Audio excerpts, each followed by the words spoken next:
Continue our special series, Reclaiming Eslava Creek. For the last 2 nights, News 5's Emily DeVoe and our crew have trudged from Old Shell Road, where the creek looks like nothing more than a drainage ditch, over to Springdale Mall, where they managed to catch a couple of fish. Trash continues to be a big problem, and tonight, as they make their way past the mall toward Cottage Hill Road, they meet 2 men who are part of the team working on a solution. Their journey continues right now. Start to get the hang of getting in and getting out.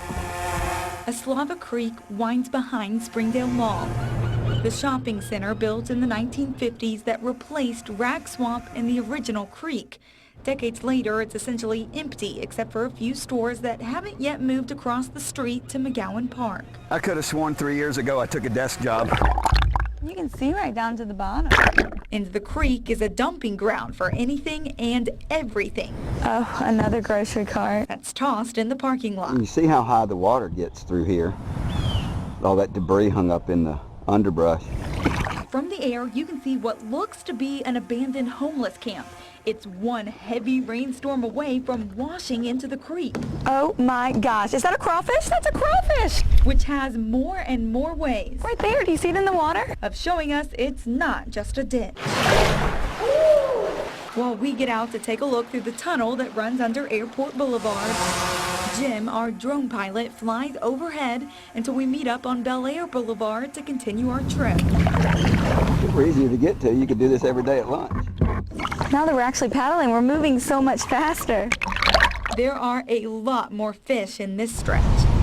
But Brad, Something big just boogied on out of here. doesn't have much luck Small little sunfish. with catching a big fish anyway. I don't mean to interrupt you, but we got work to do. It's taking so long.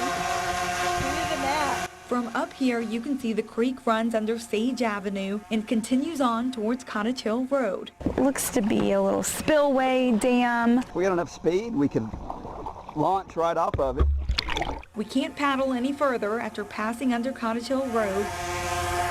So Jim takes over with the drone while we get out to talk to Christian and Lee. Hey guys. Hey Emily, hey Brad, what's going on? Christian Miller and Lee Waters with the Dog River Watershed Management Plan are 2 people who've spent more time out here than us. For months, they've been working on a plan to help the city address several of the issues we've noticed ourselves, like litter, stormwater, and silt. The whole purpose of this planning effort is to come up with a suite of projects that we can later go back and implement. There have been watershed plans like this before on Eslava Creek, but not much has changed. And I think now the difference is the money and the funding sources that may be available. Like money from the BP oil spill settlements that could help fund new litter traps and other projects. We're looking for offline areas where we can kind of do some stormwater treatment in some of these places. For now, they're still in the study phase, but in a couple of months, they'll have a management plan complete with projects and ideas to give to city leaders. Thank you guys so much. Thanks, Emily. Appreciate it. Enjoy the rest of your trip. Thank you, we will. But only time will tell if those ideas get off the ground. The Dog River Watershed obviously covers a much bigger area than Eslava Creek. This creek is just a small portion of it, and if you want to read more of the details about the plan they're working on, you can head over to Mobile Bay Natural Estuary Program's website. Now tomorrow, as we continue our journey, we talk to officials at Moss to see how they're addressing sewer spills in the creek. We get the city's take on the issues, and we find out why we haven't seen any mosquitoes. I know, it's weird. But the health department has a logical explanation for it, so I hope you join us for all that and more tomorrow night on Reclaiming Eslava Creek at 5 and 10 o'clock. In the studio, Emily DeVoe, News 5.